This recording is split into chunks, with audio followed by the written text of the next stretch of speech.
শহরের এক নামকরা বিজনেসম্যান হঠাৎ করে একদিন কোটিপতি থেকে রাস্তায় বসে যায়। তার কেয়ারলেস, বেকার, দায়িত্বজ্ঞানহীন ছেলেকে নিয়ে পেরিয়ে আসতে হয় নিজের বাড়ি থেকে। নিজের প্রতিষ্ঠিত ছেলেরাও এই পরিস্থিতিতে তার পাশে দাঁড়ায় না। শেষ পর্যন্ত সেই দায়িত্বজ্ঞানহীন ছেলেটাই নিজের মাস্টার প্ল্যান কাজে লাগিয়ে কিভাবে তার বাবার সবকিছুই আবার ফিরিয়ে দেয়, সেটাই দেখানো হয়েছে আমাদের আজকের গল্পে। বলছিলাম 2017 সালে মুক্তি পাওয়া জনস গসপেলস মুভির কথা। গল্পের শুরুতেই আমরা সেলফ মেড বিজনেসম্যান ভিনসেন্টকে দেখতে পাই, যে কিনা ত্রিশূলের অনেক বড় ভিনসেন্ট গ্রুপ অফ কোম্পানির ওনার। জমন তার ছোট ছেলে, আর এই হচ্ছে জমনের ভাই এলফোন্স আর জোসি। এলফোন্স পেশায় একজন ডাক্তার। সে নিজের শ্বশুরের নার্সিং হোমে জব করে, তার ওয়াইফও সেখানেই জব করে। পাশাপাশি তারা রিয়েল এস্টেটেরও বিজনেস করে। অন্যদিকে জোসি ভিনসেন্ট কোম্পানির বিজনেসগুলো দেখাশোনা করে। বর্তমানে তারা সবাই ভিনসেন্টের মেয়ের বিয়ে নিয়ে ব্যস্ত। এদিকে বড়বউকে চার্চে নিয়ে যাওয়ার দায়িত্বটা ভিনসেন্টের আঙ্কেলকেই দেওয়া হয়েছে। সেই আঙ্কেলের ওয়াইফ একজন মেয়র, আর সে তার ওয়াইফের অফিসের পিউন। তাছাড়া এই কাজের পাশাপাশি যমুনের আঙ্কেল ঘুষ নিয়ে বিভিন্ন রকমের ইল্লিগাল কাজও করে থাকে। তো ভিনসেন্ট যখন তাকে কল করে, তখন সে বলে, বড় বউকে নিয়ে আসার কাজটা তো আর আমার নয়, ওটা তো যমুনের কাজ ছিল। তখন যমুনের বড় ভাবি যমুনকে কল করে। এদিকে যমুন একটা মার্কেটে এসেছে কিছু জিনিসপত্র কিনতে। সে রাস্তা দিয়ে যাওয়ার সময় বারবার আশেপাশের মেয়েদের দিকে তাকাচ্ছিল। তার ভাবি তাকে এভাবে সময় নষ্ট না করে তাড়াতাড়ি জিনিসপত্রগুলো কিনে নিয়ে বাড়িতে চলে আসতে বলে। এদিকে যমুন এটিএম থেকে টাকা তুলতে গেলে তার সাথে তার বন্ধু মোস্তাকের দেখা হয়। মোস্তাক বলে, তুই তোর গাড়ি এখানে রেখে দে, আর আমার সাথে চল। আমার বিএমডব্লিউ তে করে তোকে একটা সুন্দর জায়গায় নিয়ে যাব। তারপর তারা মোস্তাকের গাড়িতে করে একটা বারে যায়। যমুন তাকে বলে, তুই তো শহর ছেড়ে পালিয়েছিলিস, এরকম বিএমডব্লিউ টাকা পয়সা কোত্থেকে পেলি? মোস্তাক তখন বলে, আমার এক বন্ধু আমাকে কিছু টাকা দিয়েছিল, সেই টাকা নিয়ে আমি ত্রিপুরে চলে যাই। এরপর একটা গার্মেন্টস ফ্যাক্টরিতে ইনভেস্ট করি। তারপর আস্তে আস্তে আমার সেই ইনভেস্ট ডাবল হয়ে যেতে শুরু করে, আর আমি হয়ে যাই কোটিপতি। খুবই সিম্পল ব্যাপার, তুই চাইলে তোকে আমি কোটিপতি বানিয়ে দিতে পারি। এদিকে বন্ধুর সাথে গল্প করতে করতে যমুনের তার বোনের বিয়েতে পৌঁছাতে লেট হয়ে যাচ্ছিল, তাই সে তাড়াতাড়ি বেরিয়ে পড়ে। রাস্তায় পুলিশ তাদেরকে থামায় আর ড্রিঙ্ক এন্ড ড্রাইভ চেক করে। এরপর তাদের দুজনকেই থানায় নিয়ে যায়। এই সময়ের মধ্যে যমুনের বোনের বিয়ে হয়ে গিয়েছিল। যমুন বাড়িতে এসে তার বোনের হাতে শুকনো একটা মালা দিয়ে বলে, হ্যাপি ম্যারিড লাইফ। তারপর সে তার বোন ও দুলাভাইয়ের সাথে সেলফি নেয়, কেননা বিয়েতে না থাকার কারণে বোন দুলাভাইয়ের সাথে তার কোনো ছবিই নেই। এদিকে বাইরে ভিনসেন্ট তার ছেলের এমন দায়িত্বজ্ঞানহীন কাজের জন্য রাগে দাঁড়িয়েছিল, তাই যমন ভিনসেন্টকে একটা চুমু দিয়ে লাভ ইউ পাপা বলে পালিয়ে যায়। পরদিন যমন বারান্দায় যখন গাড়ি পরিষ্কার করছিল, তখন তার ভাই এলফোন্স সেখানে এসে তাকে বলে, তুই এত জ্ঞানহীন কিভাবে হতে পারিস? বোনের বিয়েটাও এভাবে ভুলে গেলি? যমন বলে, তুমি তো এমবিএ করেছো, কিন্তু এমবিএ করেও বাবা 70 লাখ টাকা উড়িয়ে দিয়েছো। আমি যদি অতগুলো টাকা পেতাম তাহলে একটা ভালো বিজনেস করতাম। সে সময় জোসিও সেখানে চলে আসে আর তার ছোট ভাইকে অ্যাডভাইস দিতে শুরু করে। তখন যমুনের বড় ভাবি তাকে বলে, আজকে বাচ্চাদের নিয়ে ভ্যাকসিন দিতে যাব। যমুন তখন বলে, আজ আমি একটু ব্যস্ত আছি। তার ভাবি তখন বলে, তুমি কি এমন রাজকার্য করতে যাচ্ছ শুনি? এদিকে বাড়ির সিকিউরিটি গার্ডও তখন সেখানে সে তাকে অ্যাডভাইস দিতে শুরু করে। তখন যমুন তার পোষা কুকুরটাকে বলে, তুই কেন চুপ করে আছিস? তুইও কিছু জ্ঞান দে। মজার ব্যাপার হলো কুকুরটাও নিজের মতো করে দুইবার ঘেউ ঘেউ করে ওঠে। এরপর যমুন আর তার বড় ভাবি বাচ্চাগুলোকে নার্সিং হোমে নিয়ে যায় ভ্যাকসিন দিতে। এই নার্সিং হোমেই এলফোন্স জব করে। যমুন এখানে তার ছোট ভাবির সাথে দেখা করে বাইরে বের হচ্ছিল। ঠিক সেই সময় এলফোন্সের শ্বশুর কিছু লোককে বলছিল, ভিনসেন্টের পরিবারের সবাই মোটামুটি কোনো না কোনো বিজনেসের সাথে জড়িত, কিন্তু এই যে যমুন, এর দ্বারা কিচ্ছু হবে না। এই অপমানটা যমুন নিতে না পেরে সেখান থেকে চলে যায়। এইরকম ভাবে সবার অ্যাডভাইস, জ্ঞান, অপমান শুনতে শুনতে তার জীবন কেটে যাচ্ছিল। অন্যদিকে দেখা যায় ভিনসেন্ট তার এক বন্ধুর সাথে গাড়িতে করে কোথাও একটা যাচ্ছে। ভিনসেন্ট তার বন্ধুকে বলে, আমি একটা প্লট কেনার জন্য টাকা অ্যাডভান্স করে রেখেছি, ওখানে একটা অ্যাপার্টমেন্ট বানাবো, আর সেটা হবে আমার স্বপ্নের প্রজেক্ট। রাস্তায় হঠাৎ যমুনের আঙ্কেল তাদের গাড়ি আটকে বলে, সেই প্লট ওনার মারা গেছে আর তার ছেলে এখন সেটা সেল করতে চাচ্ছে না। ভিনসেন্ট ওই প্লট ওনারের বাড়িতে যায় আর তাদেরকে সান্ত্বনা দেয়। প্লট ওনারের ছেলেকে সে বলে, তোমার বাবাকে আমি অ্যাডভান্স করেছিলাম। ছেলেটা তখন বলে, অ্যাডভান্স আমি ফিরিয়ে দেবো, কিন্তু প্লটটা কোনোদিনও বেচবো না। ভিনসেন্ট এই সময় হতাশ হয়ে সেখান থেকে বের হয়ে আসে। একটু পরেই প্লট ওনারের ছেলেটা বের হয়ে বলে, স্যার, বাবা তো 10 একর জমি বেচতে চেয়েছিল, কিন্তু আমি আসলে পুরো 25 একর জমি বেচতে চাই। যদি আপনি পুরোটা জমি কিনতে রাজি থাকেন তাহলে আমি জমিটা সেল করব। ভিনসেন্ট আনন্দের সাথে জমিটা কিনে নেয়। একদিন যমুন আর তার বাবা বাইরে জগিং এ গেলে যমুন বলে, বাবা, তোমাকে কিন্তু খুব হ্যান্ডসাম লাগছে আজকে। তার বাবা বুঝতে পারে যমুন তাকে তেল মারছে। সে বলে, আরে বল বল, কেন তো তেল মারছিস? নিশ্চয়ই কোনো কাহিনী আছে। তখন যমুন তার বাবার কাছে একটা বাইক আবদার করে। তার বাবা বলে, গাড়ি তো আছেই, বাইকের কি দরকার? যমুন বলে, আমার একটা বাইক চাই। পরদিন সে তার বাবাকে আবার পটানোর জন্য বাবার পছন্দের একটা শার্ট এনে দেয়। অবশেষে ভিনসেন্ট গলে যায়, কিন্তু ভিনসেন্ট তাকে শর্ত দেয় কখনো যেন হেলমেট ছাড়া সে গাড়ি না চালায়। তারপর তাকে বলে, ঠিক আছে, তুমি পছন্দ মতো একটা বাইক কিনে নাও, শুধু বিলটা আমার অফিসে পৌঁছে দিও। এটা শুনে যেমন আনন্দে আত্মহারা হয়ে যায়। কিন্তু তারপর যখন ভিনসেন্টের কাছে বাইকের বিল আসে তখন সে মারাত্মকভাবে চমকে যায়, কেননা বাইকের দাম 18 লক্ষ টাকা। যেমন যখন বাড়ি ফিরে আসে তখন সবাই তাকে রাগ করতে থাকে আর বলতে থাকে এত এক্সপেন্সিভ বাইক কেনার কি দরকার ছিল। যেমন বলে, আমি আমার বাবার স্ট্যাটাস ধরে রাখতেই এই বাইকটা কিনেছি। ভিনসেন্ট রাগ করে তাকে বলে, কাল থেকে তাহলে আমার ট্রান্সপোর্টের বিজনেসটা তুমিই সামলাবে, তাহলে তুমি টাকা পয়সার ভ্যালুটা বুঝতে পারবে। পরের দিনই যেমন তাদের ট্রান্সপোর্ট অফিসে যায় আর সেখানকার অ্যাকাউন্টস গুলো চেক করে। তারপরে সে সেখান থেকে বের হয়ে একটা বাসে উঠে মেয়েদের সাথে ফ্ল্যাট করতে শুরু করে। শুধু তাই নয়, ড্রাইভারকে সাইডে বসতে বলে সে কিছুক্ষণ বাসও চালায়, কিন্তু তখনই পুলিশ তাকে ধরে ফেলে, কেননা তার কাছে বাস চালানোর লাইসেন্স ছিল না। তার আঙ্কেল তাকে থানা থেকে ছাড়িয়ে নিয়ে আসে। তার আঙ্কেল বাড়ি এসে বলে, আজ যদি আমি না থাকতাম তাহলে আমাদের ট্রান্সপোর্টের লাইসেন্সটা ক্যান্সেল করে দিত আপনার এই সুপুত্র। ভিনসেন্ট খুব বেশি চিল্লাপাল্লা না করে জমনকে বলে, তুমি বেশ কিছুদিন ধরে চার্চে যাচ্ছ না, কাল থেকে প্রত্যেক সপ্তাহে তুমি চার্চে যাবে আর একজন ভদ্র মানুষ হবার চেষ্টা করবে, নয়তো আমার সাথে আর কথা বলতে আসবে না। এরপর যমন তার বাবার কথা মতো চার্চে যায়। ওখানে প্রে করার সময় সবাই যখন চুপচাপ ছিল তখন সে দুষ্টুমি করে আমিন বলে চিৎকার করে ওঠে। চার্চ থেকে বের হয়ে সে ক্যাথরিন নামের একটা মেয়েকে দেখতে পায় আর ওকে প্রথমবার দেখে যমনের ভালো লেগে যায়। এরপর থেকে প্রতিদিন শুধুমাত্র ক্যাথরিনকে দেখার জন্য সে চার্চে যাওয়া শুরু করে।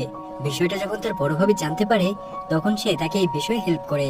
সে বলে, তোমার ঘুম কেড়ে নেওয়া মেয়েটার নাম ক্যাথরিন আর সে আমাদের মতোই একটা ধনী পরিবারে বিলং করে। এদিকে যমনের বড় ভাবি আর আঙ্কেল মিলে একটা প্ল্যান করে ক্যাথরিন মাঝে মাঝে পার্লারে যায়।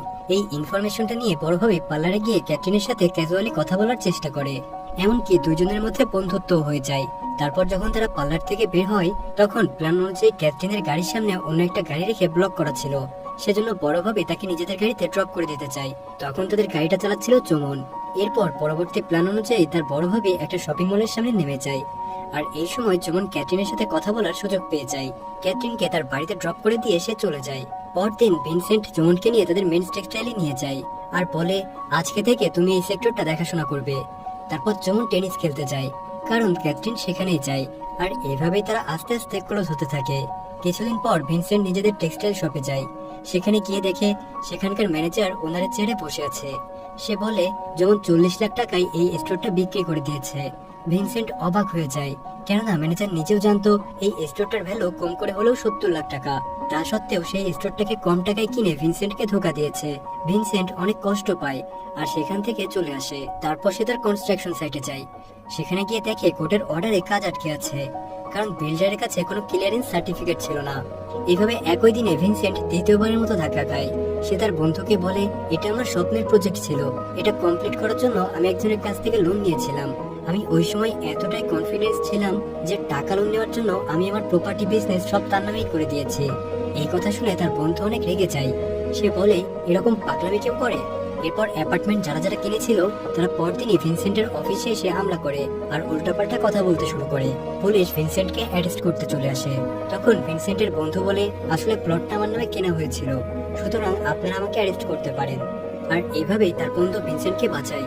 ভিনসেন্ট গ্রুপ অফ কোম্পানি সিজ করা হয়।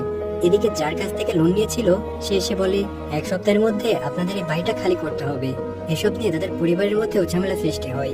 ভিনসেন্টের 2 ছেলের কাছে আলাদা বিজনেস এবং বাড়ি রয়েছে, তাই ভিনসেন্ট বলে, তোমরা তোমাদের বাড়িতে যাও, আমি আর যমন কোনোভাবে ম্যানেজ করে দেব। এরপর যমন আসে আর বলে, আমরা আবার টাকা পয়সা ইনকাম করব, তুমি আমার সাথে ত্রিপুর চলো।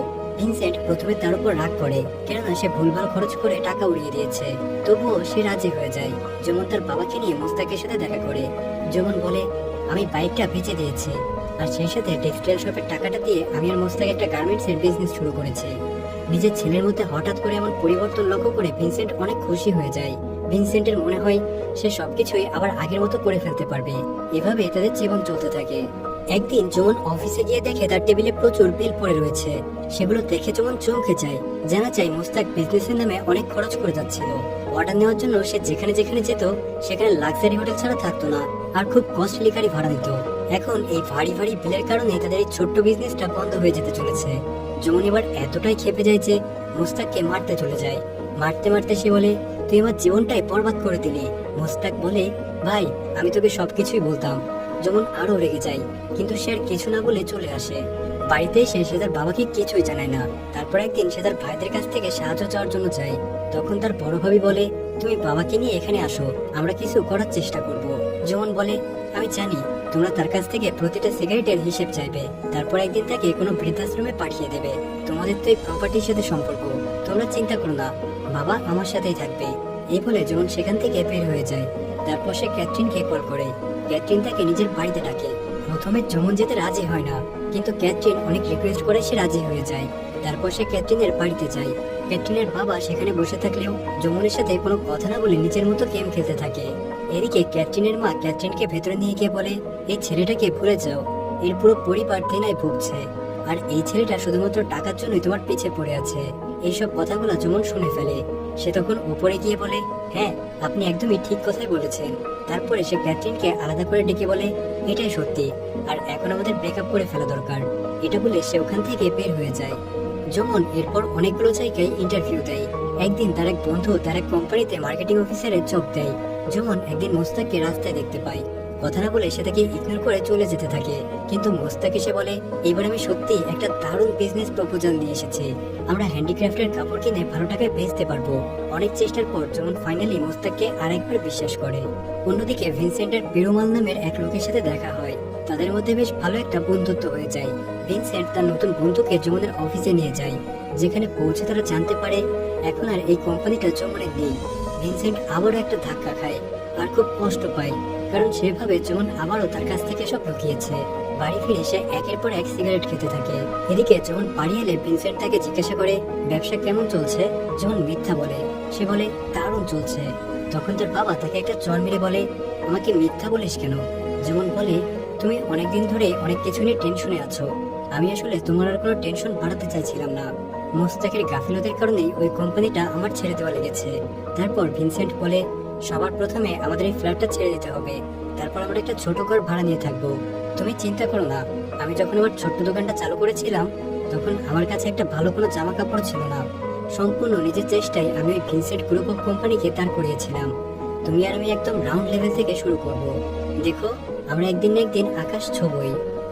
ভিনসেন্টের এই কথাগুলো যমুনের আত্মবিশ্বাসকে আরো বাড়িয়ে দেয়। এরপর তারা একটা ছোট্ট বাড়িতে শিফট করে। কিছুদিনের মাথায় যমুন একটা বড় কোম্পানির কাছ থেকে অর্ডার পায়, কিন্তু কাজটা করার জন্য যে টাকার প্রয়োজন সেটা চেক সে পায় না। তার কাছে ইন্টারনেট ছিল না যে সে মেইল করবে। সেজন্য সে ওই কোম্পানিতে গিয়ে তাদের কাছ থেকে ওয়াইফাই পাসওয়ার্ডটা চায়, যেন সে তাদেরকে মেইল করতে পারে। কিন্তু অ্যাকাউন্টেন্ট ভাইদে পাসওয়ার্ড দেয় না, কেননা যমুন এই কোম্পানির কোনো স্টাফ না। এই সময় যমুন এই কোম্পানির ম্যানেজারকে দেখতে পায়। সে দেখতে অনেকটা জোকারের মতো, তাই যমুন তাকে পটিয়ে তার কাছ থেকে পাসওয়ার্ডটা নিয়ে নেয় আর সঙ্গে মেল করে দেয়। তারপরে সে ভাইদের কাছে গিয়ে বলে, ম্যাডাম, নিজের নামের সাথে 1 2 3 4 এর মতো পাসওয়ার্ড কিন্তু নিরাপদ না। পাসওয়ার্ডটা চেঞ্জ করে ফেলবেন, আর যদি কোনো সেলসম্যান আসে তাহলে তাকে পাসওয়ার্ডটা দিন। এটা বলেই সে ওখান থেকে চলে যায়। মোস্তাক এবার যমনকে নিজেদের ফ্যাক্টরিতে নিয়ে যায়। মোস্তাক কয়েকজনের প্রোফাইল দেখিয়ে বলে, আমরা এদেরকে দিয়ে কাজগুলো করব। কিছুদিন পর যমন আবার ভাইদের কোম্পানিতে গিয়ে নতুন অর্ডার চাই। ভাইদি বলে, কোম্পানি আপনাদেরকে অর্ডার দিতে চায় না, আপনি আসতে পারেন। তখন যমন বলে, অর্ডার লাগবে না, কিন্তু তুমি কি একটু হাসতে পারো না? তার কথা শুনে ভাইদি হেসে ফেলে। পরদিন যমন কিছু কাপড় নিয়ে অন্য শহরে ডেলিভারি করতে যাচ্ছিল। এই ভাইদিও সেখানে আসে, আর দুজন একই বাসে ট্রাভেল করে। কথা বলতে বলতে যমন কখন যে ঘুমিয়ে পড়েছিল সেটা নিজেও জানে না। তার যখন ঘুম ভাঙে তখন সে দেখে বাসে কেউই নেই। সে দেখতে পায় বাসের ড্রাইভার বাস থামিয়ে মদ খাচ্ছে। সবাই মোটামুটি ড্রাইভারের উপর চিল্লাচ্ছিল। তখন যমন ড্রাইভারের কাছ থেকে চাবিটা নেয় আর বাসটা ড্রাইভ করতে শুরু করে, আর প্রত্যেককে একদম সেফলি অন্য শহরে নিয়ে গিয়ে পৌঁছে দেয়। তার এমন কর্মকাণ্ডে ভাইদা অনেকটা ইমপ্রেস হয়ে যায়। এরপর দেখা যায় যমন আরো কিছু কাপড় নিয়ে বাসের জন্য ওয়েট করছে। সেই সময় পেটুলাল নামের ওই লোকটা তার পাশ দিয়ে যাচ্ছিল। সে যমনকে বলে, বাস আবার কালকে সকালে আসবে, তুমি চাইলে আমার বাড়ির উঠানে আজকে রাতটা থেকে যেতে পারো। এটা বলে সে যমনকে তার নিজের সাথে বাড়িতে নিয়ে যায় আর নিজের মেয়ের সাথে পরিচয় করিয়ে দেয়। আর তার মেয়ে ছিল ভাইদি। রাতের দিকে ভাইদি যমনকে একটা চাদর এনে দেয়। তারপর তারা দুইজন বেশ কিছুক্ষণ গল্প করে। দুজনের মধ্যে ভালো একটা বন্ধুত্ব হয়ে যায়। এরপর থেকে ভাইদিও যমনকে তার ব্যবসায় সাহায্য শুরু করে। যমন একদিন ভাইদিকে শেয়ারের কিছু টাকা দেয়। প্রথমে ভাইদি সেটা নিতে চাচ্ছিল না, পরে সে ওটা নিয়ে নেয় আর বলে, আমার টাকাটা আসলে দরকার ছিল, কিন্তু তোমার কাছ থেকে টাকা নিতে কেন জানি আমার খুব একটা খারাপ লাগছে না। এভাবেই সে খুব সুন্দরভাবে গুছিয়ে তার মনের কথা যমনকে বলে দেয়। এদিকে ভিনসেন্ট মাঝে মাঝে যমনকে 555 সিগারেট নিয়ে এসে দিতে বলতো, কিন্তু যমন প্রতিবারই এড়িয়ে যেত। একদিন সে তার বাবাকে একটা বড় সিগারেটের প্যাকেট এনে দেয় আর বলে, আমি চাই তুমি এভাবে আমার সাথে আরো অনেক বছর থাকো। সেজন্যই আমি এতদিন তোমাকে সিগারেট খেতে বারণ করেছিলাম, কিন্তু তুমি এত জেদ করো যে আমি আজকে নিয়ে আসতে বাধ্য হয়েছি। এই কথাগুলো শুনে ভিনসেন্ট ইমোশনাল হয়ে যায়। সাথে সাথে সে তার ছেলেকে প্রমিস করে যে সে আর কোনোদিনও সিগারেট খাবে না। তো একদিন ভাইদের কোম্পানির এক মহিলা ক্লায়েন্ট তাদের অফিসে আসে। সে আসলে খুঁটে খুঁটে কাজের ভুল বের করে। আইদি এই ব্যাপারে যমুনের কাছে হেল্প চায়। এরপর তারা দুজন সেই ক্লায়েন্টকে তাদের গ্রামে ঘুরতে নিয়ে যায়। সে মহিলাকে তারা তাদের কালচারের ব্যাপারে বোঝায়। সেই মহিলার এগুলো খুবই ভালো লাগে। সে ভাইদিকে একটা দামি রিং গিফট করে। শুধু তাই নয়, সে জমনকে একটা বড় অর্ডার দেওয়ার প্রতিশ্রুতি দেয়, যেটা কমপ্লিট করতে হলে জমনের বেশ কিছু টাকার দরকার। সে লেবারদের সাথে কথা বলে আর তাদেরকে বলে, আপনারা যদি আমার জন্য এই কাজটা করে দেন তাহলে আমি 1 মাসের মধ্যে আপনাদেরকে পেমেন্ট করে দেব। আমি আপনাদেরকে কথা দিচ্ছি। লেবাররা জমনের কথায় ভরসা পায়। তারা রাজি হয়ে যায় আর একদম সঠিক সময়ের মধ্যে তারা কাজটা কমপ্লিট করে দেয়। ক্লায়েন্ট জমনের প্রোডাক্টে অনেক খুশি হয়ে যায় আর সঙ্গে সঙ্গে তাদের পেমেন্টটা দিয়ে দেয়। তার দেওয়া কথা মতো সে সব লেবারদেরকে পেমেন্ট করে নিজের বাবার সাথে দেখা করতে যায়। আর সে তার বাবাকে বলে, বন্ধক টাকা বাড়িটা আমি আবার ফিরিয়ে এনেছি বাবা। পরদিন বাবা ছেলে তাদের সব জিনিসপত্র প্যাক করে সেখান থেকে বের হয়ে যায়। ভিনসেন্ট নিজের ছেলের এই কাজে খুবই গর্ববোধ করছিল। সে পেরুলাল আর ভাইদিকে ধন্যবাদ জানায়। জুমন সবাইকে বাই বলে, কিন্তু ভাইদিকে কিছু না বলে সেখান থেকে চলে যায়। ভিনসেন্ট বলে, তুমি কিন্তু এটা ঠিক করলে না। সেই মেয়েটা সেখানে দাঁড়িয়ে ছিল, কিন্তু তুমি তার সাথে একটাও কথা বললে না। যেমন বলে, আমাদের কাজ হয়ে গেছে, আমরা চলে এসেছি, এতে এত ইমোশনাল হওয়ার কি আছে। ভিনসেন্টের খুব খারাপ লাগে এটা ভেবে যে হাতে টাকা পেতে যেমন এতটা বদলে গেল। তো বাড়িতে পৌঁছে ভিনসেন্ট তার পরিবারের সবাইকে ডেকে দাওয়াত দিয়ে খাওয়ায়। পরদিন বাবা ছেলে মর্নিং ওয়াক করতে বের হয়। ভিনসেন্ট বলে, আমরা তো রোজই এই রাস্তা দিয়ে যাই, আজ হঠাৎ করে অন্য রাস্তায় কেন? যেমন বলে, আরে চলোই না, আজ একটু অন্য রাস্তা দিয়েই যাওয়া যায়। ভিনসেন্ট তার কথাগুলো সিরিয়াসলি নেয় না। সে জমনের সাথে হাঁটতে থাকে। তখন সেখানকার একটা বাড়ির গেট খুলে সেখানে পেরুলাল আর ভাইদি দাঁড়িয়ে ভিনসেন্টকে গুড মর্নিং জানায়। ভিনসেন্ট প্রথমে গুড মর্নিং বলে ঠিকই, কিন্তু পরে সে রিয়েলাইজ করে এরা দুইজন এখানে কিভাবে এলো। পেরুলাল বলে, স্যার, এটা আপনার ছেলেরই প্ল্যান ছিল, ওর জন্যই আমরা এখানে আসতে পেরেছি। ভিনসেন্ট তখন আনন্দের সাথে জমনকে বলে, তুই বেটা শোধরাবি না কখনোই। এটা বলে সে জমনকে তাড়া করে। আর এরকম একটা হ্যাপি এন্ডিং এর সাথে সাথেই আমাদের আজকের গল্পটা এখানেই শেষ হয়ে যায়।